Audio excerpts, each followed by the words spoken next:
O Duolingo, ele é divertido? É, sinceramente, é. Mas depois do 7º dia... Oi, gente. Esse é o episódio número 15 do podcast Teach Yourself Português. E hoje a gente vai analisar a seguinte ideia. E se aprender fosse tão divertido quanto jogar videogame? É uma ideia ambiciosa, eu admito. É uma pergunta, é um devaneio, é um pensamento um pouco ambicioso. Mas trago boas notícias. Trago boas notícias porque eu pesquisei sobre esse assunto, eu pesquisei a teoria por trás dos jogos e... recentemente, eu participei de um congresso internacional de professores de português como língua estrangeira, PLE, e a minha apresentação foi feita com base nessa pesquisa. Por causa disso, eu adoraria compartilhar com você algumas das coisas que eu descobri ao fazer essa pesquisa e algumas das coisas que eu me dei conta através dessa pesquisa e eu resolvi transformar a minha pesquisa nesse episódio de podcast. Portanto, pega aí o teu chazinho, o teu cafezinho ou uma água, senta em um lugar confortável e vamos começar. Mas, antes de continuar o podcast, eu gostaria rapidamente, bem rapidinho, de agradecer aos meus apoiadores no Ko-fi. Gente, muito obrigado por me dar a oportunidade de priorizar o meu canal no YouTube e de trazer mais conteúdo para vocês. Vocês são extremamente gentis, vocês são demais. Muito obrigado mesmo. Agora sim, volta pro podcast. Tchau! Como sempre, eu dividi esse episódio em 4 partes. E dessa forma, você pode ouvir o podcast aos poucos, parte por parte, ou você pode ouvir ao podcast inteiro, se você preferir. Quais partes são essas? Número 1, preconceito com jogos. Número 2, o que a teoria diz sobre isso? Número 3, quais são os recursos disponíveis para isso? E número 4, como fazer isso na prática? Parte número 1, preconceito contra jogos. Vamos começar falando sobre o fato de que, geralmente, quando nós pensamos em jogar ou pensamos em jogos, em se divertir com jogos, essa ideia ela não combina com a nossa ideia de estudar ou de aprender ou de fazer algo produtivo. É normal que a gente coloque jogar como um antônimo de fazer algo produtivo, ou aprender uma coisa e o antônimo perder tempo jogando, procrastinar jogando. É uma distinção que de fato faz sentido e ela tem fundamento porque, sim, pessoas utilizam jogos como uma forma de não fazer coisas produtivas também, como uma forma de relaxar ou uma forma de se desligar do trabalho e ter tempo para si. Concordo com isso, no entanto, nós precisamos pensar que, assim como no cinema, nós temos filmes que nos fazem pensar, filmes que nos fazem refletir, filmes que contam histórias lindas e que fazem com que a gente se conecte aos personagens e viva uma experiência única. Também existem filmes ruins, filmes que têm como objetivo ganhar dinheiro no seu lançamento e são filmes superficiais. Portanto, assim como existem filmes superficiais, existem, obviamente, jogos superficiais. A gente pode pensar da seguinte forma: jogos superficiais são os jogos que foram feitos para vender, para lucrar, para gerar lucro. São jogos apelativos, são jogos que talvez usem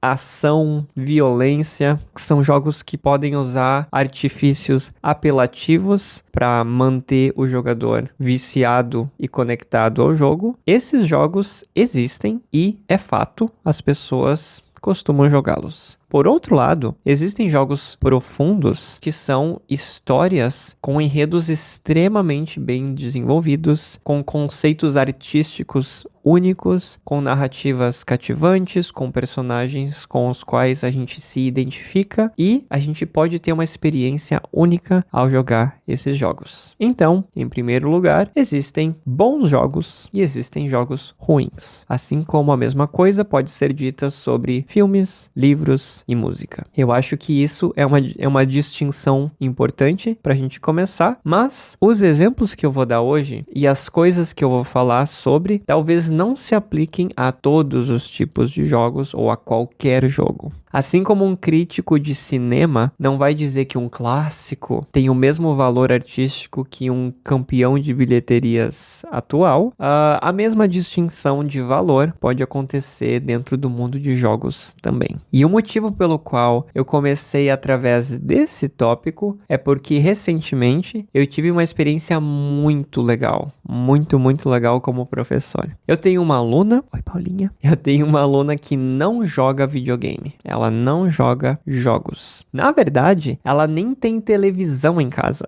Ela não tem nem televisão na casa dela, porque como ela mesma disse na minha aula, ela prefere ocupar o tempo livre dela com livros, aprendendo idiomas, fazendo coisas produtivas. Mas, recentemente, eu e a Paulinha, nós usamos um jogo na nossa aula. E nós precisávamos estudar partes da casa, vocabulário relacionado a isso. Enfim, a gente usou o jogo The Sims 4 para estudar as partes da casa, os móveis, decoração, vocabulário relacionado a construir e a mobiliar a casa e coisas em geral. Basicamente, a gente reconstruiu, ou melhor, a gente construiu virtualmente a casa que a Paulinha está construindo na vida real. Então, nós criamos a versão virtual da casa real que ela ainda está construindo. E eu não consigo nem colocar em palavras, eu não consigo nem descrever o quão mais interativo, interessante e instigante essa aula foi em relação a uma aula onde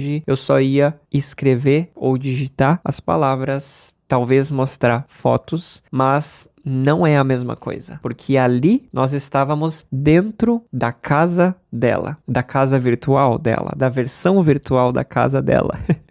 E isso tem um valor que não se compara a outras formas de ensinar ou a outras formas de aprender. E por esse motivo, eu gostaria de começar falando que, sim, em geral, jogos são vistos como coisas que consomem o nosso tempo e não são produtivos, mas existem jogos que podem ser usados de uma forma benéfica e eles podem nos ajudar a aprender de uma forma mais dinâmica, mais interativa e mais divertida, principalmente. Apesar da Paulinha não jogar videogame, ela teve uma experiência muito interessante e produtiva através do uso de um jogo. E eu gostaria, com esse início, com o tópico número 1, de convidar a todos que, mesmo que não joguem videogame, acompanhem o raciocínio que está por trás da minha pesquisa. Não estou dizendo que você precisa gostar de jogos, estou apenas compartilhando o resultado de uma pesquisa que surgiu com base em uma curiosidade que eu tenho, ou que eu tinha, ainda tenho,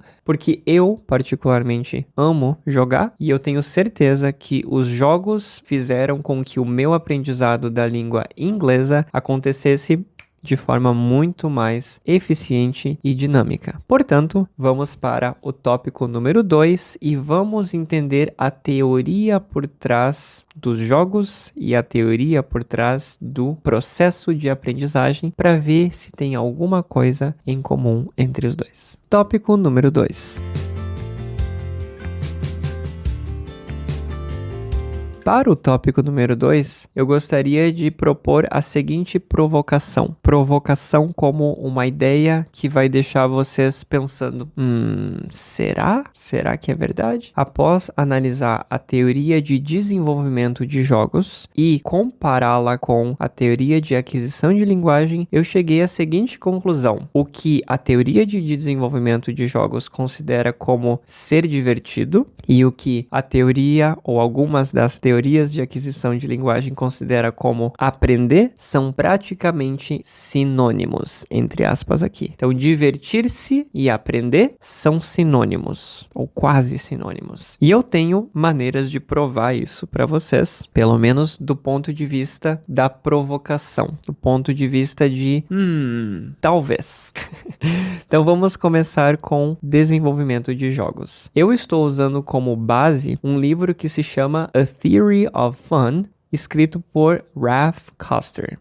Dentro desse livro, ele fala sobre muitas coisas extremamente específicas em relação à teoria da criação de jogos, mas eu não vou entrar em detalhes em tudo, apenas vou citar uma das coisas que faz muito sentido e que se parece bastante com a teoria de aquisição de linguagem. Desde os primórdios da humanidade, o ser humano, ele simula situações como forma de treinamento para fazer a coisa de verdade. Ou seja, o homem das cavernas precisa matar um mamute, mas matar um mamute é perigoso. O que o homem das cavernas faz? Ele simula ao atirar uma lança ou usar uma arma que ele tem na época das cavernas, que eu não sei qual é, em uma árvore, por exemplo. Então, ao fazer essa simulação, ao praticar, sem fazer a coisa de verdade, o ser humano começa a desenvolver como forma de proteção e como forma evolutiva de entender que é mais produtivo fazer a coisa sem correr o risco primeiro e depois colocar isso em prática. Isso faz com que o ser humano entenda que o processo de fazer alguma coisa de forma simulada ensina o padrão necessário para que você desenvolva aquela habilidade. E aonde eu quero chegar com isso? Segundo Ralph Koster, reconhecer padrões e dominar esses padrões é o que cria a diversão dentro dos jogos. E assim como desde o Homem das Cavernas fazendo isso de forma lógica e evolutiva, os jogos também fazem isso de forma natural sem que a gente perceba. Os padrões que um jogador precisa perceber, identificar e dominar para se tornar bom em um jogo e também para se divertir em um jogo são 6. De acordo com Ralph Koster, são 6 tipos de padrão que precisam ser reconhecidos e dominados. E quanto maior a quantidade desses padrões, maior a possibilidade de se divertir com o jogo. Quais são esses padrões, Lua? O padrão número 1 é o padrão de reconhecimento de probabilidade ou de prever o futuro, de previsão de eventos futuros, o que é muito comum em jogos e se vocês começarem a comparar aos poucos com o aprendizado de idiomas, também acontece quando nós estamos falando ou aprendendo um novo idioma. Número 2, os padrões de poder social e status, ou seja, a capacidade de um jogador de se colocar no lugar do outro, interpretar um papel e fazer disso parte do seu desenvolvimento do personagem ou dentro do jogo. Assim como no aprendizado de idiomas, a gente precisa fazer esse exercício de se colocar em posições diferentes e exercer funções diferentes como prática. Número 3, relações espaciais do personagem com o ambiente onde ele está e as adaptações necessárias que ele precisa fazer para sobreviver ou para ser bem-sucedido nesses ambientes. Da mesma forma, quando estamos aprendendo um idioma, nós entendemos e aprendemos diferentes padrões e nos adaptamos a eles de acordo com o espaço que ocupamos. Número 4, memória. a capacidade do jogador de lembrar e acessar essa cadeia complexa de informações que ele aprendeu ao longo do jogo, assim como nós fazemos enquanto estamos aprendendo um novo idioma. E número 6, trabalho em equipe. É necessário que um jogador seja capaz de fazer as suas funções, as suas tarefas em conjunto com outros jogadores, ou no caso de jogos single player, jogos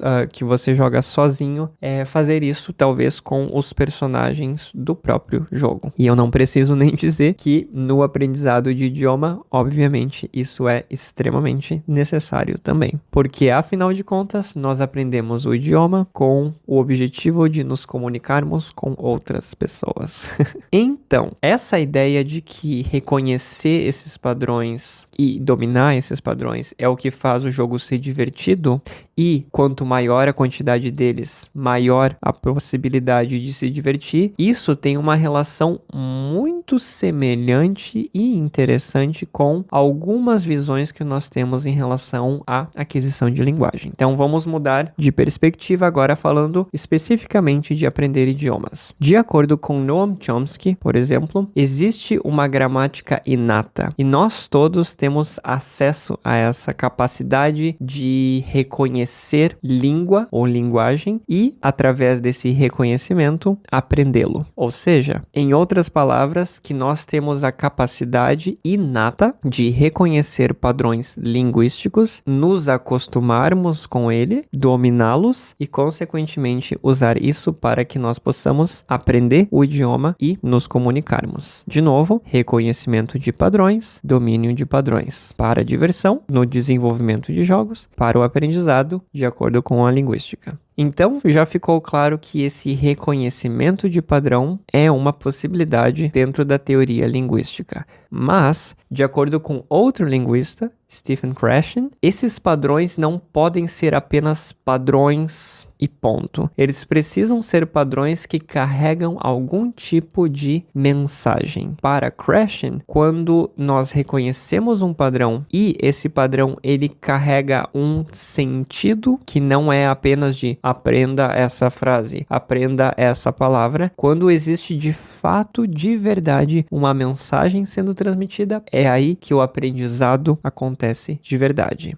O Krashen é a pessoa que formulou a teoria de Comprehensible Input. Basicamente, a ideia de que nós conseguimos entender mensagens que estão um pouco acima do nosso nível atual, e isso é muito mais poderoso e muito mais útil do que exercícios de repetição. Ou seja, para Krashen, não é apenas a repetição que importa. Por exemplo, para Chomsky poderia ser assim, de acordo com uma gramática gerativa de repetição e de exposição à repetição. Para Krashen, a repetição não é o suficiente. Ela precisa carregar sentido. E já que estamos falando de dificuldade e de carregar sentido, voltando para os jogos, geralmente se você faz alguma coisa em um jogo e você entende por que você está fazendo, além de simplesmente fazer, isso faz com que você entenda muito mais rapidamente e que você se divirta provavelmente mais porque você sabe por que você está fazendo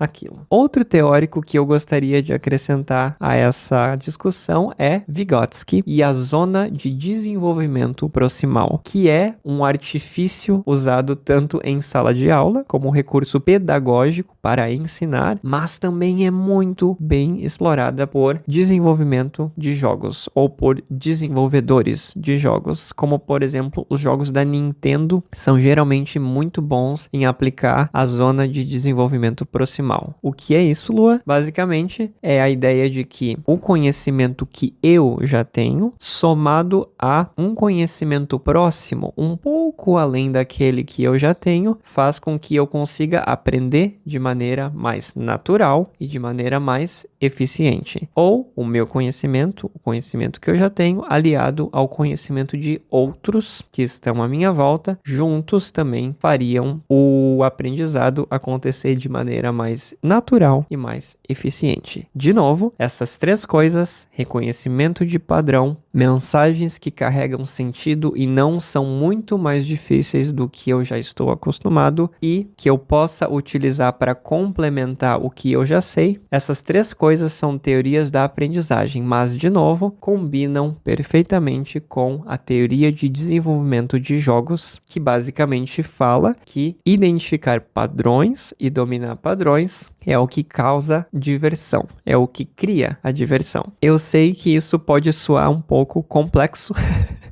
ou talvez um pouco teórico demais, mas a partir de agora acabou a teoria. Só lembrem que, para desenvolvedores de jogos, reconhecimento de padrões e domínio desses padrões faz com que a gente se divirta. Para alguns linguistas, reconhecimento de padrões e domínio desses padrões linguísticos faz com que a gente aprenda. Essa é a semelhança que eu gostaria de falar para vocês. Ralph Koster chega a dizer no seu livro que jogos são nada mais, nada menos do que professores, porque a sua função é ensinar o jogador a jogar o próprio jogo. E é assim que se torna divertido. E a teoria é incrível. Eu poderia fazer um episódio inteiro sobre teorias.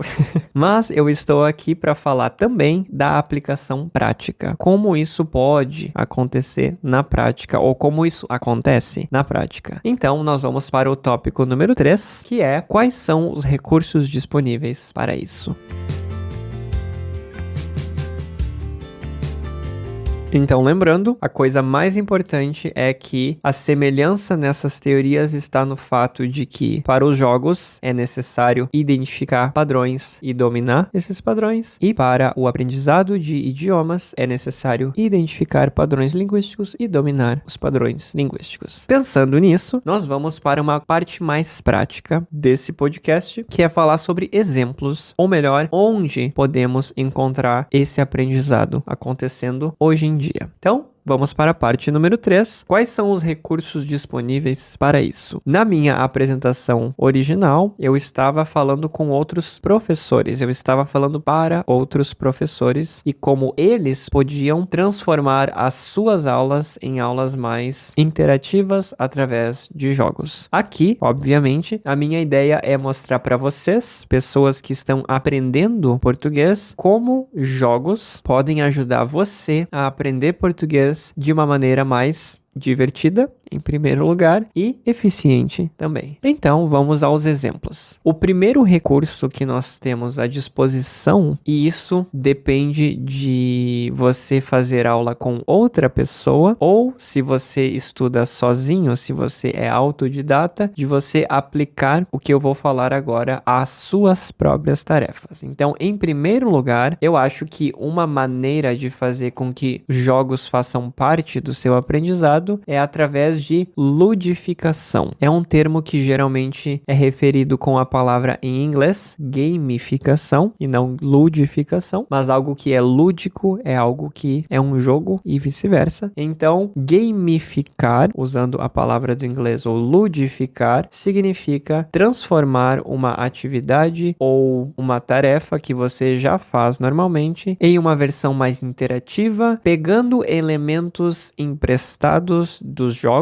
e fazendo com que ela fique mais parecida com o jogo. Por isso o nome gamificar, transformar algo que não é jogo em um jogo, ou parcialmente em um jogo. É muito comum quando a gente pensa em, por exemplo, um ranking ou uma classificação de primeiro, segundo, terceiro lugar. Empresas, inclusive, têm feito isso com bastante frequência, como uma forma de incentivar os seus funcionários a produzir mais ou fazer mais através desse sistema de classificação de funcionário do mês, quem vendeu mais, quem fez mais e assim por diante. Como vocês já devem estar pensando, é um sistema que tem suas limitações e, de acordo com a teoria de desenvolvimento que eu já falei no tópico número 2, a limitação está exatamente no número de padrões. Quanto menor o número de variação ou de variedade de padrões, menor a possibilidade da gente se divertir e, consequentemente, existe limitação. Vamos para o segundo caso. Nós também podemos implementar ou tentar trazer isso para o nosso aprendizado através de jogos educativos. O que é um jogo educativo? É um jogo que foi feito, que foi criado, que foi desenvolvido pensando única e exclusivamente em ensinar algo para alguém. Ou seja, se você tem um jogo com verbos em português, se você tem um jogo que você precisa fazer cálculos em matemática, como a raiz quadrada, ou se você tem enigmas envolvendo datas históricas, como em um jogo sobre história. Esses elementos estão no jogo, mas eles não estão ali por acaso. Eles são o objetivo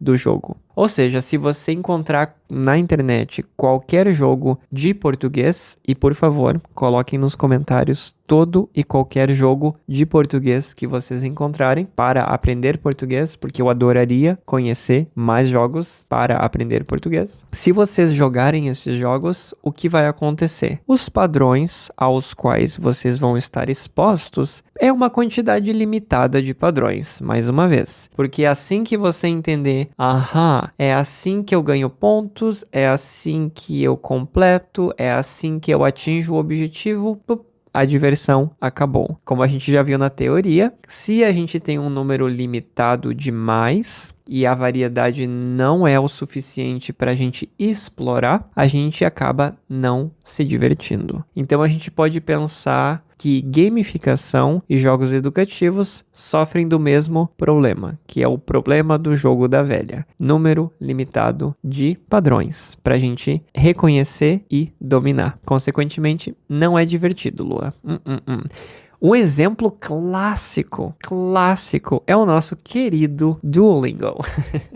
O Duolingo, ele é divertido? É, sinceramente, é. Mas depois do 7º dia, não tanto, né? O que os desenvolvedores do Duolingo tentaram fazer para manter as pessoas fazendo Duolingo todos os dias depois de 7 dias? Um sistema de dias consecutivos. Eles têm uma contagem de dias com um foguinho, tem um emoji de fogo, e se você não faz exercício, você perde. Então, não é por causa do idioma que você faz Duolingo, é por causa do fogo. Vocês entendem que o elemento que faz a gente voltar pro Duolingo, infelizmente, não é o idioma. O elemento que faz a gente voltar para o Duolingo é uma sequência de dias. Pois é. É a mesma limitação de, por exemplo, o vendedor do mês. Você ganha o vendedor do mês 1, 2, 3, 6 vezes? 9 vezes? Existe alguma limitação e você vai pensar, acho que não vale a pena em algum momento. Vamos para o que eu gostaria de apresentar a vocês como uma possível solução, uma possível alternativa, e é o motivo pelo qual eu tive a ideia para essa apresentação em primeiro lugar. A terceira categoria aqui seria a categoria de jogos populares, também chamados de jogos mainstream, jogos que não foram criados para ensinar português, para ensinar matemática, nem história, nem geografia. São jogos que foram desenvolvidos para serem divertidos. Ponto. É isso. A função dos jogos mainstream é divertir. É um pouco óbvio falar isso em voz alta, mas a questão é, ok, Lua, chegamos a um ponto interessante. Esse é o tipo de jogo que lá no início, no tópico número 1, eu falei, algumas pessoas pensam nesses jogos, como perda de tempo. Então, aqui entra o pulo do gato. Aqui entra a parte que eu considero algo diferente e algo que pode ser experimentado, assim como a minha aluna Paulinha experimentou em uma das minhas aulas. Por que não usar jogos que têm um investimento gigantesco. Hoje em dia, a indústria de jogos movimenta mais dinheiro do que a indústria de cinema. Eu não sei o dado e eu não encontrei agora, mas eu vou colocar na descrição. O design desses jogos foi feito pensando única e exclusivamente no elemento mais importante para o jogo, diversão. Existe muita variedade do que fazer, de quais padrões reconhecer. Existe muita variedade nesses jogos. Portanto, automaticamente, maior possibilidade de diversão. Ao invés de jogar durante 1 hora, eu posso jogar durante uma semana, talvez um mês, talvez um ano, depende. E as pessoas já estão acostumadas com o que é um jogo dentro dessa categoria. Já esperam, já têm expectativas positivas em relação a esses jogos. Voltando a uma comparação com o cinema, mais uma vez, jogos são capazes de evocar emoções nos seus usuários, nos seus jogadores. E aqui tem uma coisa que se conecta ao aprendizado de idiomas. De acordo com o linguista Krashen, Stephen Krashen, quando um aluno ou uma pessoa que está aprendendo um idioma, ela tem o seu filtro afetivo baixo, ela consegue se apegar mais, ela consegue aprender melhor. E os jogos, eles são ótimos em evocar emoções nos jogadores. Consequentemente, é muito mais fácil criar algum tipo de vínculo emocional com o jogador e usar isso que está sendo mostrado, isso que está sendo exposto como uma forma de conectar a novidade ou a coisa que você aprendeu a longo prazo. Um exemplo prático, provavelmente a Paulinha vai lembrar da aula onde ela fez a sua casa virtual e mobiliou a sua casa virtual por muito mais tempo do que se eu mostrasse uma lista de palavras do tipo sofá, parede, aquecedor, escada, como apenas uma lista. Então, existe um vínculo da emoção, é a minha casa virtual no jogo. Existe o vínculo visual, eu estou vendo a escada, eu estou vendo o sofá, eu estou vendo minha casa. E existe a interatividade. Não é apenas uma foto, mas é um ambiente 3D que nós interagimos da maneira que nós quisermos. Então, tudo isso cria um ambiente muito produtivo e com bastante oportunidades para o aprendizado acontecer.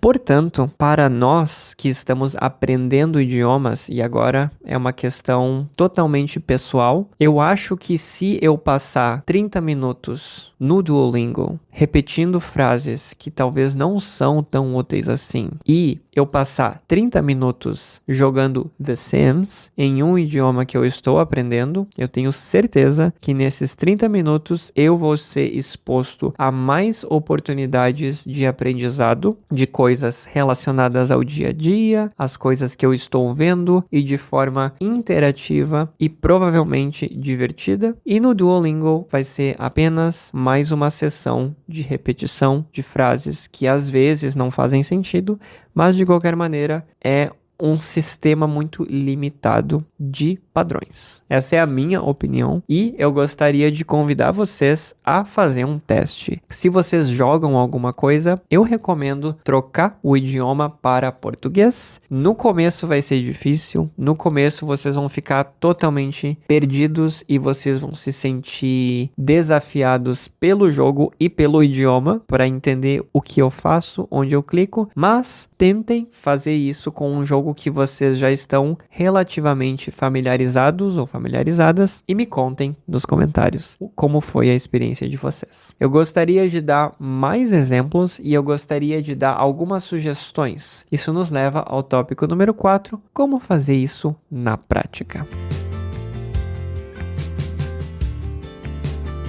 No tópico número 4, eu gostaria de dar mais exemplos de coisas que eu já experimentei como professor e como aluno, e também falar sobre outros jogos além de The Sims 4, que eu já falei, ou The Sims 4 em português, para que vocês possam experimentar e vocês possam ter as suas próprias experiências ao jogar. Em primeiro lugar, Duolingo não, Luan, é isso? Deleto? Eu devo deletar o Duolingo do meu telefone? Absolutamente não. opinião, existem preferências também.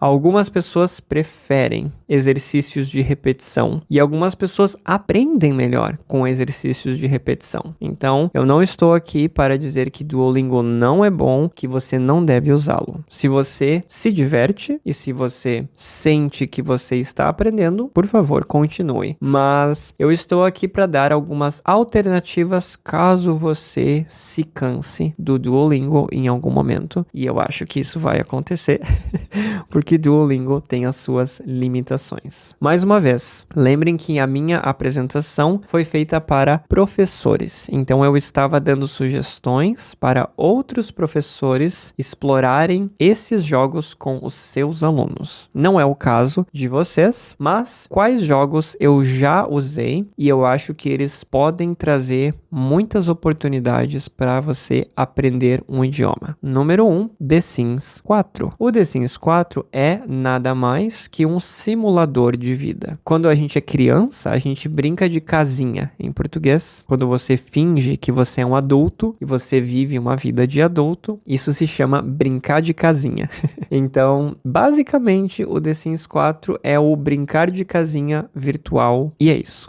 Então, você pode desde criar a personagem até criar a sua casa, decorar a sua casa, interagir com outras pessoas, literalmente viver uma vida. E isso tudo pode ser feito em português e isso tudo pode ser feito de graça, porque atualmente o jogo base do The Sims 4 é gratuito. Você pode baixar e jogar agora. Primeiro, termina o podcast, depois joga. Mentira, pode ouvir o podcast enquanto você joga, não tem problema nenhum. Esse jogo vai te dar muitas oportunidades para ver nas descrições. As descrições do The Sims 4 são muito engraçadas, são muito bem escritas, são muito bem humoradas, então você vai ter muitas possibilidades de explorar a língua portuguesa dentro desse jogo. Além de, ao criar um personagem, você vai explorar traços de personalidade, partes do corpo, roupas e acessórios, partes da casa, decoração, móveis. Você vai usar preposições de lugar quando você estiver pensando em onde eu coloco isso. Vou colocar ao lado, vou colocar em cima, vou colocar abaixo e assim por diante. Você vai poder olhar para o que você está fazendo e comparar essas coisas usando adjetivos, frases comparativas, e cada coisa que você clica no jogo abre um menu de opções e você pode interagir com esses objetos com verbos. Por exemplo, você clica no computador e você tem a opção navegar na internet. Se você não sabe o que é navegar na internet, o que você faria na vida real? Dicionário. Ou, eu sou velho, né? Google Tradutor, ou dicionário online, ou sei lá. No jogo, você não precisa fazer isso, porque no jogo você pode clicar e o seu personagem vai fazer o que é navegar na internet e você vai ter essa conexão de quando eu clico em navegar na internet, ele navega na internet. Que é utilizar o computador e explorar sites na internet. Então, as conexões que a gente pode fazer ao jogar o jogo e a ver algo acontecendo enquanto nós escolhemos o que vai acontecer é muito poderosa. Além de interagir com os objetos, a gente obviamente também pode interagir com os outros personagens e da mesma forma descobrir o que aquelas palavras que você não sabe, que você não conhece, o que elas significam clicando e vendo a coisa acontecer. Portanto, eu acho que é extremamente rico jogar The Sims com essa cabeça, com essa mentalidade de o que está acontecendo, o que meu personagem está fazendo. Você está praticando tempos verbais. O que meu personagem fez? O que ele vai fazer? Você continua pensando em português e você continua utilizando o jogo como uma forma de explorar o seu conhecimento de tempos verbais, por exemplo. Alguns outros exemplos que eu vou citar aqui, eu vou listar na descrição desse podcast quais são os outros jogos que eu já utilizei e por quais motivos eu já os utilizei. De qualquer maneira, só para deixar registrado no podcast, The Sims 4, House Flipper, Overcooked, Project Zomboid, Moving Out and Unpacking. Esses são os meus favoritos até o momento, por motivos diferentes que eu vou deixar na descrição desse podcast. Eu me dei conta que esse podcast ficou um pouco mais longo do que eu planejei, então eu gostaria de convidar você, se você está ouvindo isso e pensando, mas como funciona? Como isso funciona? Como seria isso na prática? Eu convido você a assistir algumas das minhas lives aqui no YouTube ou lá no YouTube, e você pode ver eu jogando com os meus inscritos agora. Como conclusão, vamos a uma conclusão rápida. Eu não preciso dizer, mas eu amo jogos. E, como eu falei no início, eu tenho certeza que o inglês que eu falo hoje, o meu nível de inglês, ele se deve em grande parte à minha infância enquanto eu jogava videogames em inglês. Os jogos não eram traduzidos para português em 1993, 1995, quando eu era criança. Portanto, eu só tive exposição aos jogos que eu jogava na língua inglesa. E eu tenho certeza que essa foi a forma que eu desenvolvi a minha capacidade de entender o que estava acontecendo e também de começar a falar ao repetir o que eu ouvia no jogo e tudo mais. Portanto, eu não sou apenas uma pessoa que hoje em dia acredita que isso é útil, eu tenho certeza que isso foi útil no passado também. Então, eu amo jogos, eu amo dar aula e eu adoro essa ideia de combinar duas coisas que eu gosto muito: jogos e aula de português. Por isso, eu uso jogos. Se você ainda não sabia, esse é o principal motivo. A pesquisa me ajudou muito a entender melhor como algumas dessas coisas se complementam ou o quanto elas são semelhantes na parte teórica. E eu fiquei muito feliz de apresentar essa pesquisa para outros colegas que ensinam português e fiquei muito feliz de trazer isso para vocês. Eu sei que esse tópico é um pouco mais teórico do que os outros tópicos que eu explorei até agora, mas eu gostaria de saber, como sempre, o que vocês acharam e deixar 3 perguntas para vocês responderem. Então, pergunta número 1. Você gosta de jogar videogame? Se você disse sim, quais são os seus jogos favoritos? Por favor, eu tô curioso. Se você disse não, qual é a sua forma de entretenimento favorita? Como você se diverte? Pergunta número 2. Você acha que usar recursos gamificados ou ludificados é uma boa ideia ou é uma distração? Ou é apenas uma tentativa de fazer algo ficar divertido? Pergunta número 3. Você já assistiu a uma live minha jogando e ensinando português no YouTube? O que você achou? Seja sincero, seja sincera. Eu estou aprendendo enquanto eu faço isso. Não é uma coisa que existe um manual como dar aulas com jogos. Isso não existe. Então, eu acho que eu estou aos poucos melhorando e aprendendo e gostaria do seu feedback. Então, muito obrigado por assistir até aqui. Muito obrigado por ouvir esse podcast. Muito obrigado por assistir ao meu canal. E muito obrigado por usar o Teach Yourself Português para melhorar o seu português, para praticar o seu português. E é um prazer, como sempre, compartilhar informações interessantes com vocês. Muito obrigado e vejo vocês no próximo episódio. Tchau, tchau!